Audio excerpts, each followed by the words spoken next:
जनक टिप्पणी, अपशब्द कहने पर सजा दी गई। ये पूरी कानूनी प्रक्रिया 4 साल तक चली। क्या कांग्रेस पार्टी का अहंकार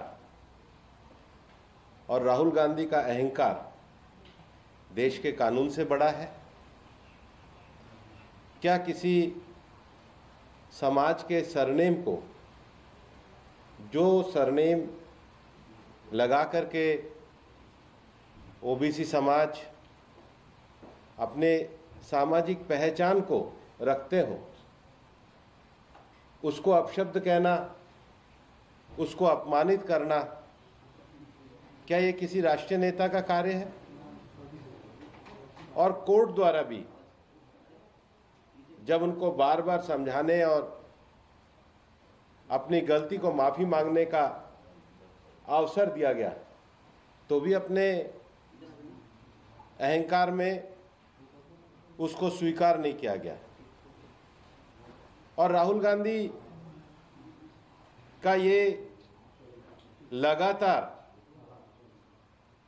अपशब्द कहना, झूठ कहना, असत्य कहना, ये उनकी एक आदत में शुमार है। और केवल किसी जाति या समाज को अपमानित करना नहीं, बल्कि उन्होंने तो लंदन में जाकर पूरे भारत का संविधान, भारत की लोकतांत्रिक प्रक्रिया, उसको अपमानित करने का कार्य किया। कोई भी देश का राष्ट्रीय नेता जाकर के भारत के लोकतंत्र के लिए विदेशी शक्तियों का आह्वान करे, देश का सबसे बड़ा अपमान है। और हमारे देश की जिस संसदीय परंपरा को, जिस संसदीय वाद विवाद को पूरे दुनिया में मान्यता दी जाती है, उस पर अनर्गल आरोप लगाना, उस पर झूठे आरोप लगाना, ये इस बात को सिद्ध करता है कि राहुल गांधी न केवल लगातार इस तरह का ऑफेंस करने के आदी रहे हैं, उनकी मनोवृत्ति में ही छोटे समाजों के प्रति, ओबीसी समाज के प्रति इस तरह के अपमान करने की भावना उनके शब्दों से प्रदर्शित होती है। और इसलिए हमारा तो ये मानना है कि अगर आप एक समाज विशेष को पूरी तरीके से इस प्रकार से अपमानित करते हो, तो ये भारत जोड़ो नहीं, भारत तोड़ो है।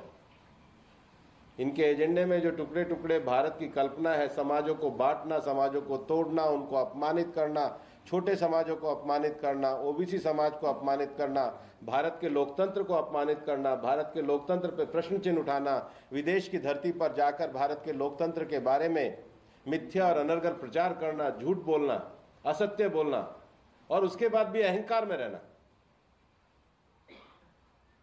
अहंकार में रहना ये राहुल गांधी जी की फितरत है। और भारत जो एक मजबूत देश के रूप में है, उसके ऊपर ही प्रश्न चिन्ह खड़े करना। और इसलिए हमारा ये मानना है कि ये जो निर्णय आया है कानूनी प्रक्रिया के तहत आया है। आश्चर्य होता है, कांग्रेस न्यायिक निर्णय पे ही प्रश्न चिन्ह उठा रही है। 5 साल में वो लगातार अपीयर हुए, विटनेस हुए, उनके वकील अपीयर हुए, उनकी तरफ से आर्गुमेंट हुआ, आज पूरी तरीके से न्यायिक निर्णय को दिया गया है। और हमारा ये मानना है कि कांग्रेस पार्टी और राहुल गांधी पूरे देश के ओबीसी समाज का सरनेम लेकर के जो उन्होंने अपशब्द कहे हैं, उसके दोषी हैं राहुल गांधी व्यक्तिगत रूप से, और न्यायिक निर्णय का सम्मान सबको करना चाहिए। सर, कांग्रेस पार्टी हो चाहे राहुल गांधी हो, माफी मांगना तो दूर, वो कहते हैं कि उन्होंने कुछ अपशब्द कहे नहीं है। दूसरा, फ्रीडम ऑफ स्पीच का हवाला देते हैं। ऑपोजिशन पार्टीज की मीटिंग हो रही है, आज मार्च बुलाया गया है, इसी के तरफ से राहुल गांधी पर यह बड़ा हमला किया गया है। उनकी तरफ से कहा गया है कि राहुल गांधी को झूठ बोलना उनकी आदत है। राहुल गांधी ने ओबीसी समाज का अपमान किया है। आपको बता दें कि 2019 के मोदी उपनाम मानहानि मामले में आपको बता दें कि राहुल गांधी को 2 साल की सजा का ऐलान हुआ है। इस बीच अब बीजेपी की तरफ से लगातार राहुल गांधी पर हमले किए जा रहे हैं। उनकी तरफ से कहा जा रहा है कि राहुल गांधी को झूठ बोलने की आदत है, राहुल गांधी ने ओबीसी समाज का अपमान किया है। जिस तरीके से लंदन में राहुल गांधी की तरफ से बयान दिया गया, उसके बाद से लगातार बीजेपी हमलावर है। अब कल जिस तरीके से इस पूरे मामले को लेकर मानहानि मामले में 2 साल की सजा राहुल गांधी को सुनाई गई, उसके बाद से लगातार प्रतिक्रियाओं का दौर शुरू हो गया है।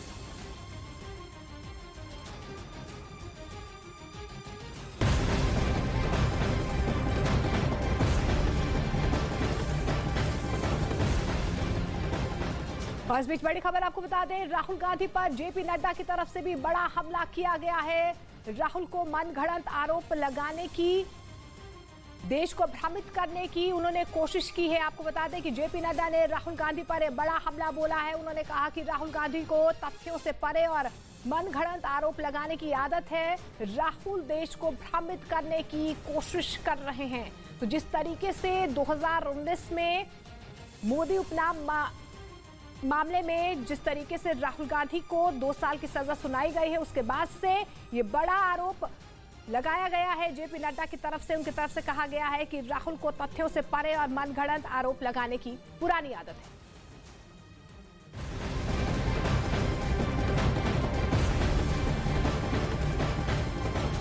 और बड़ी खबर आ रही है, आर्मेनिया और अजरबैजान के बीच एक बार फिर से जंग छिड़ सकती है और उनकी जंग के बहाने ईरान और इजराइल भी एक दूसरे से दुश्मनी निकाल सकते हैं। एक वीडियो सामने आया है जिसमें आर्मेनिया की सेना की गाड़ियां अजरबैजान के बॉर्डर के पास जाती हुई नजर आ रही हैं। कुछ वक्त पहले ही अजरबैजान की सेना की सैकड़ों गाड़ियों को भी आर्मेनिया के बॉर्डर की तरफ से जाते हुए देखा गया था। मंत्रियों की तैयारी की जाती है और मेरे को समझ में नहीं आता है कि बिजनेस एडवाइजरी कमेटी जो सदन को चलाने का तरीका है, उसका निर्णय देने के बाद क्यों ये लगातार हंगामा कर रहे हैं, क्यों ये संसद को चलने नहीं दे रहे हैं। इसके लिए तो विपक्ष और मुख्य रूप से कांग्रेस पार्टी जिम्मेदार है। जब एक बार सदन में तय हुआ कि वेल के अंदर आकर के नारेबाजी कराना, प्ले कार्ड कराना, ये अपने आप में सदन का अपमान है। जो लोग सदन का अपमान कर रहे हैं, जो लोग सदन को चलने नहीं दे रहे, वही सदन पर विदेशों में जाके प्रश्न चिन्ह उठा रहे। ये तो इनकी कथनी और करनी में अंतर है। Ex member of parliament Renuka Chaudhary भी कह रही है कि मुझे शूर्पणखा कहा गया था प्रधानमंत्री द्वारा और मैं भी एक डेफेमेशन केस उन पर फाइल करना चाहूंगी, उनकी टिप्पणी है। तो आपको बता दें कि जिस तरीके से सदन में लगातार हंगामा हो रहा है, ऐसे में बीजेपी की तरफ से साफ तौर पर कहा जा रहा है कि विपक्ष की तरफ से बेबुनियाद बातों पर इस तरीके से हंगामा हो रहा है। जो लोग सदन नहीं चलने दे रहे हैं वो विदेशों में जाकर इस तरीके की बयानबाजी करते हैं। किसी भी ओबीसी समाज का अपमान करने का अधिकार नहीं है। हमको देश में राजनीतिक समझ विकसित करनी चाहिए कि सभी को अपनी भाषा पर नियंत्रण रखना चाहिए। हमको देश में एक स्वस्थ राजनीतिक विचार और एक स्वस्थ राजनीतिक बहस के सारे अवसरों का उपयोग करना चाहिए। जो लोग सदन को चलने नहीं दे रहे, जो लोग सदन का लंदन में जाकर प्रश्न चिन्ह उठा रहे हैं, जो लोग सदन की निष्पक्षता के और भारत के लोकतंत्र पर प्रश्न चिन्ह उठा रहे हैं, जो लोग लगातार इस प्रकार के अपशब्दों का इस्तेमाल कर रहे हैं, उनके सारे नैतिक अधिकार लोकतंत्र में जो हैं वो अपने सारे नैतिक अधिकारों से भी गिर रहे हैं। उधर यूरोप के देश नॉर्वे से 8 लेपर्ड 2 टैंकों की खेप यूक्रेन की राजधानी कीव पहुंची, जिसका वीडियो नॉर्वे की सेना ने जारी किया, जिसमें पहले तो इन खतरनाक टैंकों को बड़े बड़े ट्रकों पर लादकर एयरपोर्ट पहुंचाया गया, फिर इन्हें गोला बारूद के साथ एक बड़े कार्गो हवाई जहाज पर चढ़ाया गया। थोड़ी ही देर बाद 8 लेपर्ड 2 टैंक और गोला बारूद लेकर कार्गो विमान ने कीव के लिए उड़ान भरी। कीव पहुंचने के बाद एक एक करके इन टैंकों को एयरपोर्ट पर उतारा गया। जर्मनी में बने ये टैंक किसी भी युद्ध में बाजी पलट देने की ताकत रखते हैं। इसी वजह से ज़ेलेंस्की लगातार नेटो देशों से हथियार और गोला बारूद के साथ लेपर्ड 2 टैंक की मांग कर रहे थे। और अब एक साथ 8 लेपर्ड 2 टैंक मिलने के बाद ज़ेलेंस्की की सेना के हौसले बुलंद हैं। नॉर्वे के अलावा जर्मनी, पोलैंड और पुर्तगाल सहित कई दूसरे नेटो देशों ने यूक्रेन को 48 लेपर्ड 2 टैंक देने का वादा किया है। महाराष्ट्र के गढ़चिरौली में पुलिस ने नक्सलियों की बड़ी साजिश को नाकाम कर दिया। उन्होंने नक्सलियों की बिछाई गई एक माइन को निष्क्रिय कर दिया, जिससे वो पुलिस वालों को अपना निशाना बनाना चाहते थे। नक्सलियों ने वहां 2 कुकर बम भी छिपाकर रखे थे, जिन्हें पुलिस ने ढूंढ निकाला और नक्सलियों की साजिश को नाकाम कर दिया।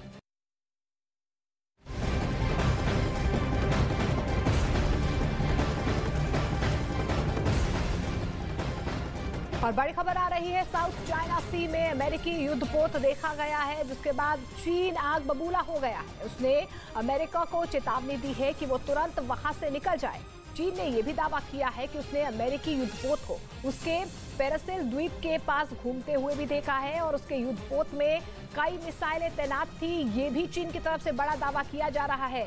चीन ने जानकारी दी है कि साउथ चाइना सी में अमेरिका का यूएसएस मिलियस घुसा था। ये भी दावा किया जा रहा है चीन की तरफ से, और वहां पर आने से पहले अमेरिका ने चीन को नहीं बताया है, जिसके बाद अब चीन आग बबूला हो गया है, जबकि अमेरिका ने इसे रूटीन एक्सरसाइज करार दिया है। तो आपको बता दें कि अमेरिका की तरफ से इसे रूटीन एक्सरसाइज कहा जा रहा है, लेकिन चीन की तरफ से लगातार बड़े दावे किए जा रहे हैं। दक्षिण चीन सागर में घुसपैठ का दावा चीन की तरफ से किया जा रहा है, हालांकि अमेरिका कह रहा है कि ये रेगुलर एक्सरसाइज है।